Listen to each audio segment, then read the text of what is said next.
Meus amados, graça e paz sejam com todos. Graças a Deus por estarmos outra vez com os irmãos para meditarmos, refletirmos, caminharmos nas Escrituras Sagradas.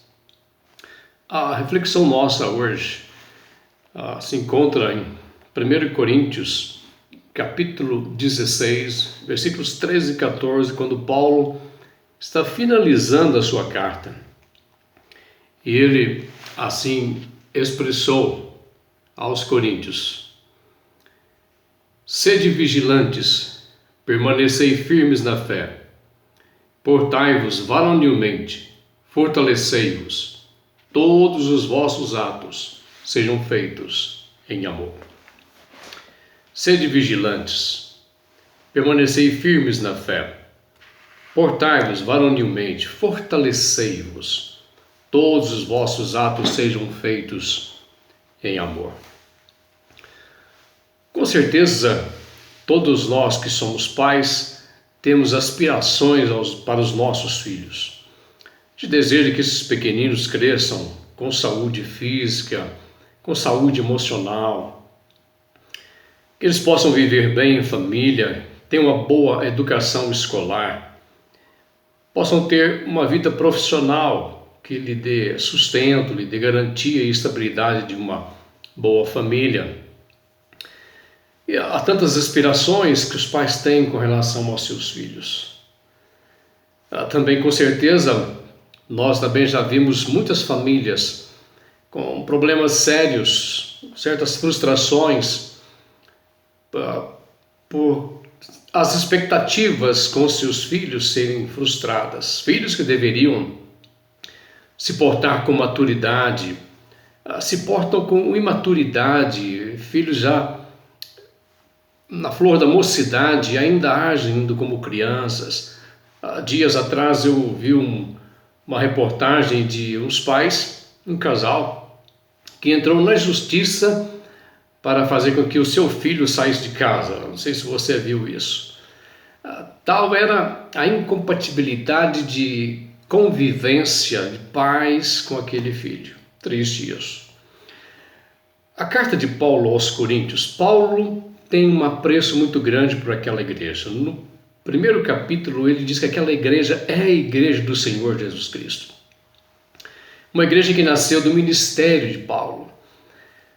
Uma igreja que Paulo viu crescer e deixou a mão de outros líderes, presbíteros e outros pastores que por lá passaram. Em determinado momento do ministério de Paulo, chega uma comitiva de Corinto, alguns irmãos com alguns questionamentos de problemas internos da igreja para que Paulo pudesse dar uma palavra apostólica para poder ajudar os presbíteros, a liderança daquela igreja a sanar tais problemas. Um dos problemas da igreja, são vários, quero fazer uma síntese aqui dessa primeira carta, dos problemas trazidos até o apóstolo Paulo. É dito a Paulo que a igreja está vivendo dias de contendas, rixas, desavenças, falta de comunhão entre os irmãos. A competição entre os irmãos. Há irmãos que são vaidosos, que se vangloriam das próprias bênçãos que recebem de Deus, e as bênçãos que receberam de Deus servem de problemas de contendas entre aqueles próprios irmãos. No capítulo 3 e capítulo 4, o apóstolo Paulo trata a igreja e, aliás, é informado que a igreja tem vivido nos impulsos da carnalidade.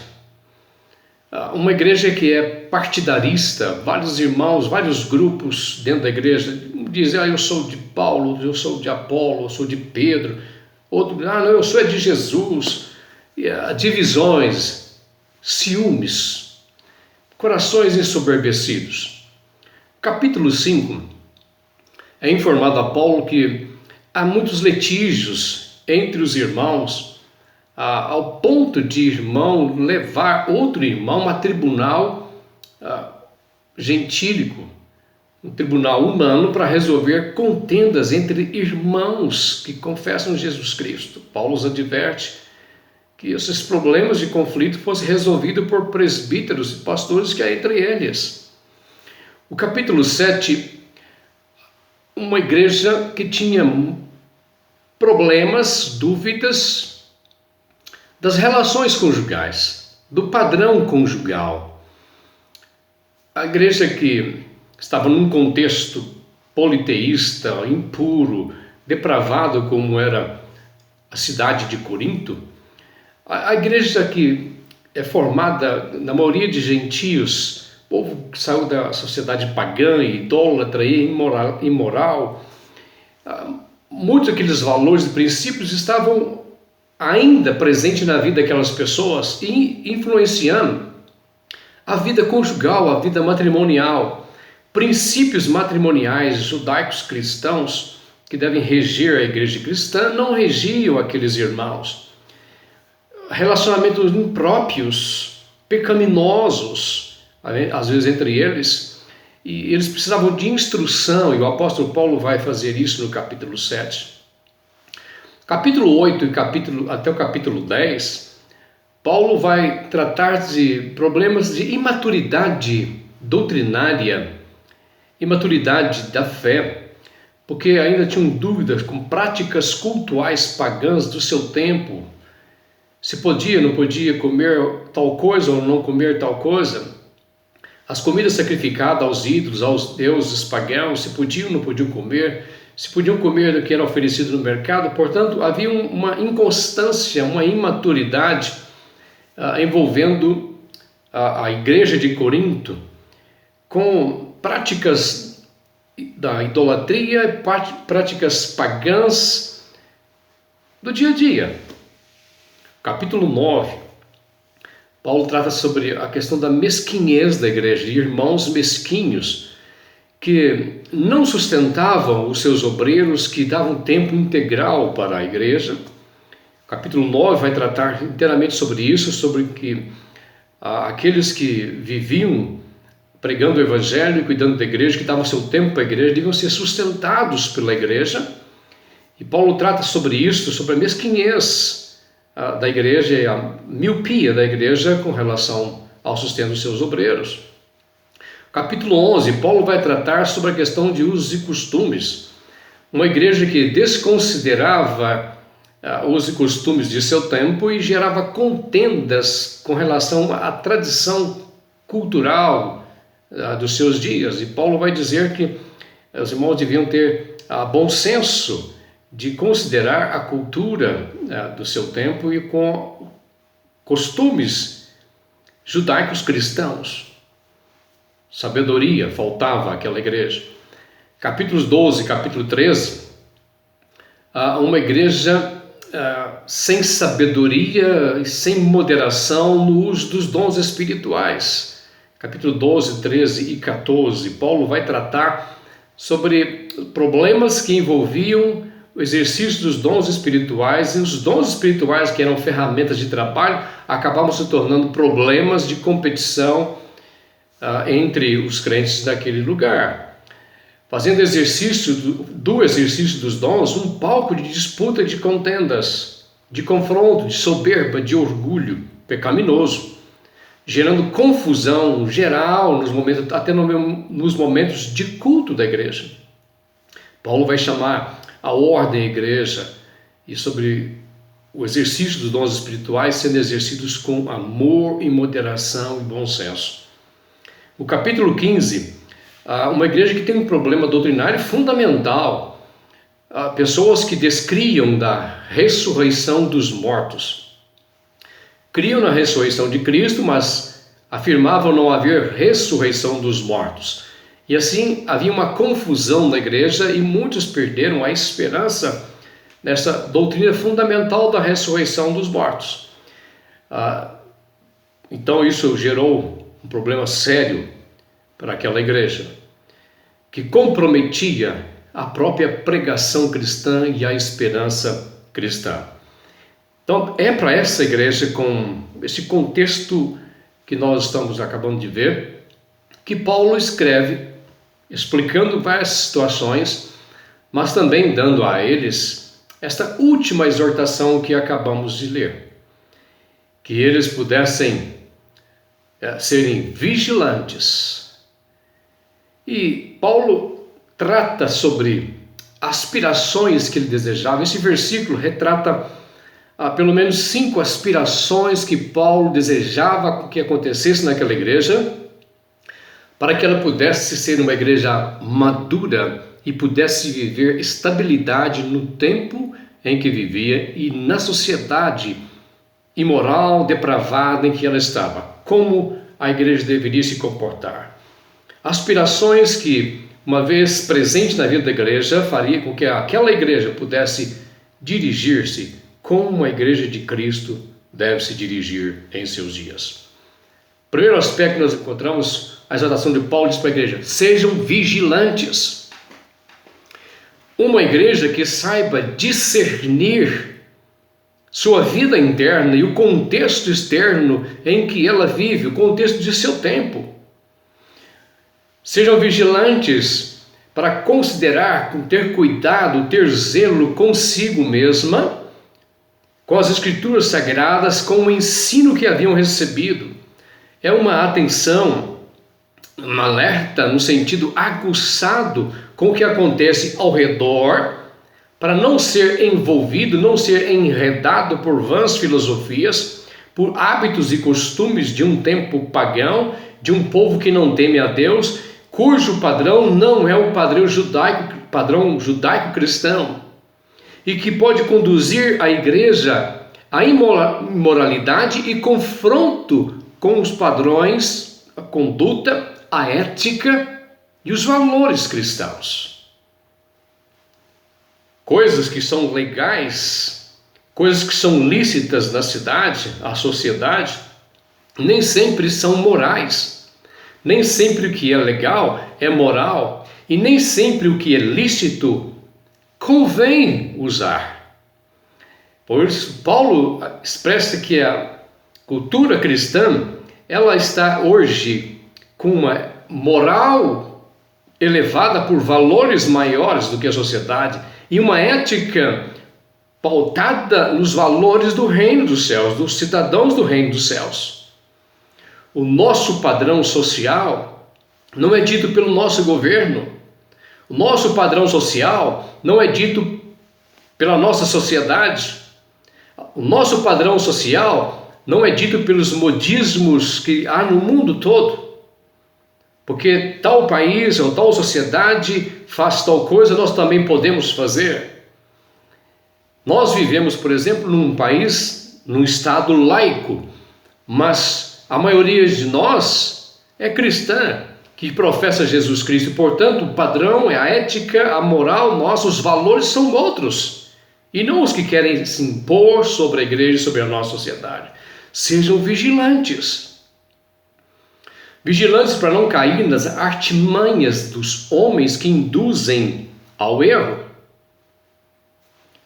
Segundo aspecto que encontramos na exortação do apóstolo Paulo é que sejam eles permanentes na fé, sejam vigilantes e sejam constantes na fé. Paulo deseja, aspira que aquela igreja possa ser uma igreja sólida no ensino apostólico. Fé aqui não é só o ato de crer. Fé é um sistema de crença, aquilo que fundamenta o nosso crer. É um sistema de ensino, de crença e de ensino apostólico, a base da verdadeira profissão de crença, de fé da igreja que se diz cristã. A fé em Cristo tem sólido fundamento que é a doutrina. E quando Paulo diz que a igreja fosse perseverante na doutrina, constante na fé, ele está pensando no sistema doutrinário recebido pela igreja apostólica, ou pelo colégio apostólico. A fé em Cristo, a fé cristã, aprendida com o Senhor Jesus Cristo, aprendida com os apóstolos, pelo poder e a unção do Espírito Santo, fundamentada, perpetuada pelas Escrituras Sagradas escritas pelos apóstolos, esta deve ser o sólido fundamento da nossa crença, da nossa fé, de nossas práticas espirituais, práticas comportamentais, éticas e morais. Ainda que a nossa sociedade ache-nos retrógrados, é melhor ser aprovado diante de Deus. A firmeza na fé nos faz resistir a esses vendavais de doutrina, esses vendavais de comportamento imaturos, imorais e antiéticos e antibíblicos. Terceiro aspecto que Paulo diz para os crentes daquele tempo é que eles se portassem varonilmente, se portar com força, como homem, com força de uma pessoa amadurecida, uma igreja amadurecida que cresceu, que não vive de modismo, que não vive como criança, mas que vive como adulto. Agir como adulto, agir como crentes maduros. É óbvio que quando nós nos convertemos, somos crianças em Cristo e nós somos chamados para ter um crescimento contínuo, paulatino, e as Escrituras Sagradas, pelo ensino, pela leitura, pela reflexão, que vai gerar crentes de raízes, crentes que tenham profundidade no conhecimento, maduros no entendimento. Quando Paulo escreveu para os Efésios, dizendo sobre a uns Deus concedeu como apóstolos, profetas, pastores, evangelistas e mestres, ele diz: com vista ao aperfeiçoamento dos santos, para o desempenho do seu serviço, para a edificação do corpo de Cristo, até que cheguemos à unidade da fé, o pleno conhecimento de Deus, a perfeita varonilidade à medida da estatura da plenitude de Cristo, para que não mais sejamos como meninos agitados de um lado para outro por qualquer vento de doutrina, das artimanhas dos homens que induzem o erro, pela astúcia com que induzem o erro, mas seguindo a verdade em amor, cresçamos em tudo naquele que é o cabeça, Cristo Jesus. Uma igreja amadurecida se dá por se permanecer firmes na fé. Ser uma igreja consciente da sociedade que vive e dos valores do Senhor, e portar-se varonilmente como uma igreja amadurecida. Agir com responsabilidade, compromisso com a verdade, com a palavra de Deus. E outro aspecto, quarto aspecto que o apóstolo Paulo coloca nesse texto: fortalecei-vos. Fortalecei-vos. Estejam se fortalecendo, é a ideia. Uma igreja estável no exercício do poder. Crentes comungantes na sabedoria, crescentes na sabedoria, crescentes no conhecimento de Deus, crescentes no poder do Espírito Santo, crescentes nas virtudes cristãs. Crentes que crescem pela oração, crentes que crescem pela meditação, crentes que crescem na piedade, crentes que se exercitam na palavra e pela direção do Senhor. Crentes assim vai poder dizer como o apóstolo Paulo disse: tudo posso naquele que me fortalece. Ser vigilante, permanecer firme na fé, fortalecer-se. E por fim, a quinta aspiração do apóstolo Paulo diz: que todos os vossos atos sejam feitos em amor. Essa petição de Paulo é aquilo que nós chamamos, que comumente dizemos, é a cereja do bolo. Aquilo que vem complementar todas as coisas. Que todos os vossos atos sejam feitos em amor. É o detalhe final da grande obra. Todos os vossos atos sejam feitos com amor. Como ele disse no capítulo 13, todo exercício de dons espirituais, todo ministério, todo o nosso viver, não há caminho melhor para se exercer do que o caminho do amor. Eis que passo a mostrar-vos um caminho sobre modo excelente, o caminho do amor. Ele é mais excelente para todo exercício de nossas relações humanas, nossos exercícios eclesiásticos e nossos exercícios cultuais, nossa relação com Deus e com o próximo.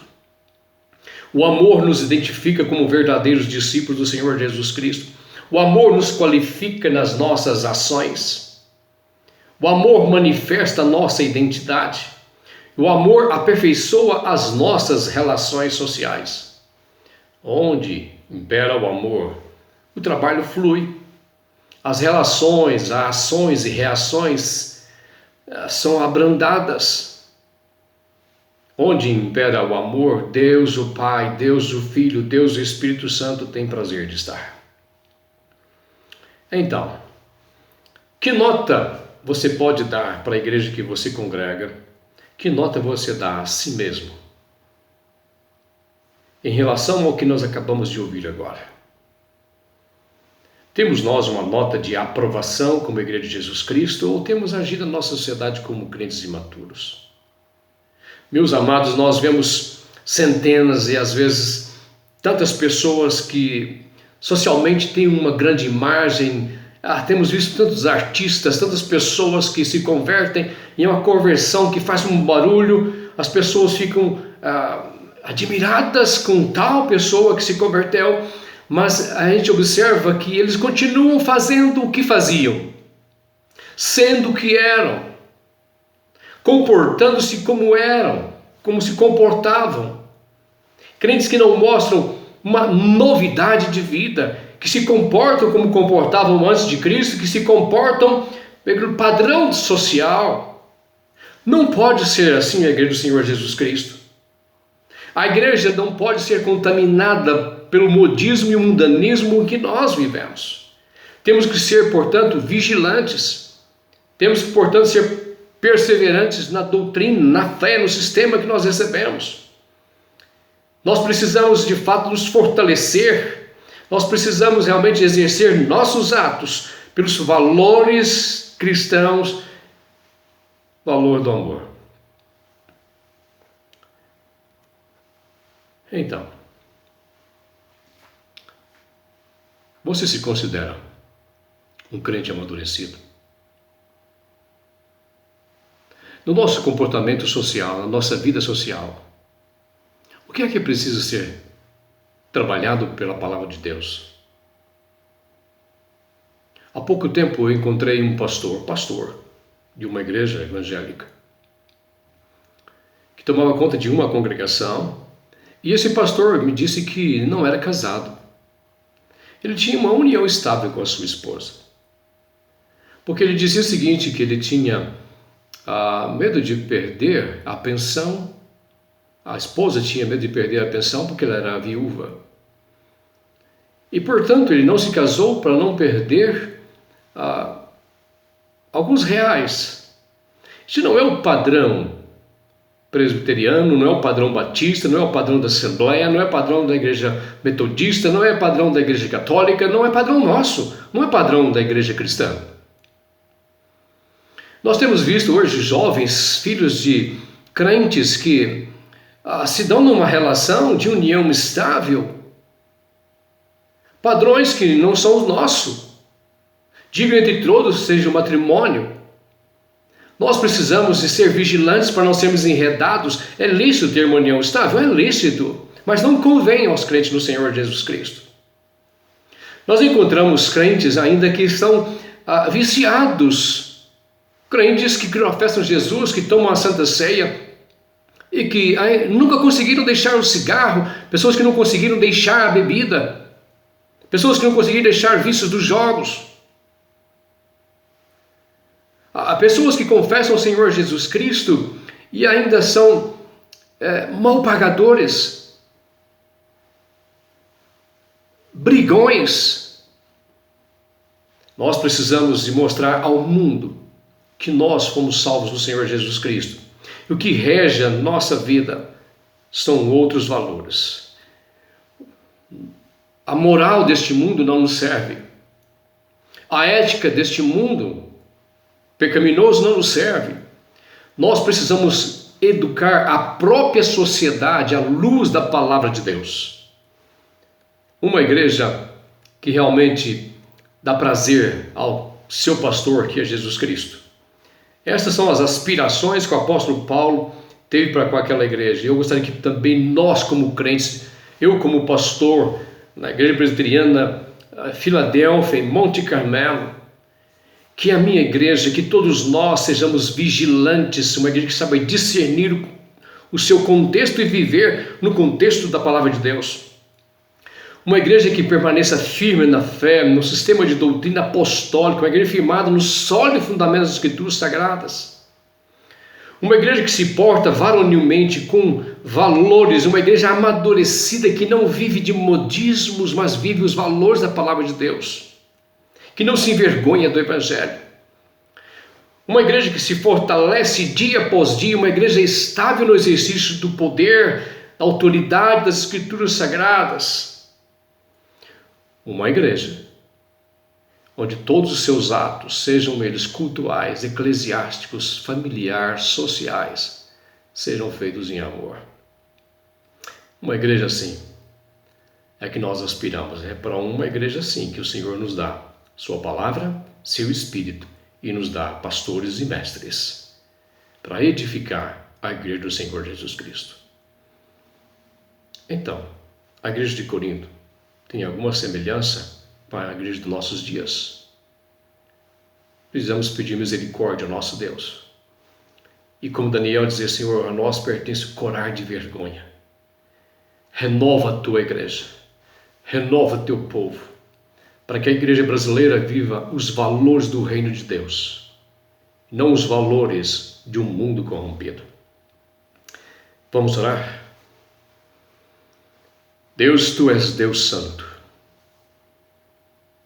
E o Senhor chamou a tua igreja com santa vocação para que ela seja santa neste mundo. Deus, que o teu Espírito Santo possa avivar a tua igreja para que ela possa ser luz neste mundo e possa ser sal da terra, que se comporte pelos valores do reino dos céus. Cidadãos que exercitam-se pelos valores do reino do Senhor. Abençoa a tua igreja, dá poder aos nossos irmãos, a cada crente no Brasil, para que possa definitivamente romper com o pecado, romper com seus vícios e ser crentes amadurecidos na fé, livres em Jesus Cristo, que crescem no Evangelho e crescem no seu testemunho. Que o Senhor possa ter prazer com a igreja brasileira e que nós possamos dizer a este mundo quem nós somos, discípulos de Jesus. Graça e paz esteja com meus irmãos. A graça do Senhor Jesus Cristo, o amor de Deus, nosso Pai, consolo e poder do Espírito Santo nos aperfeiçoe para toda boa obra do Senhor. Que Deus abençoe sua casa e sua vida. Amém.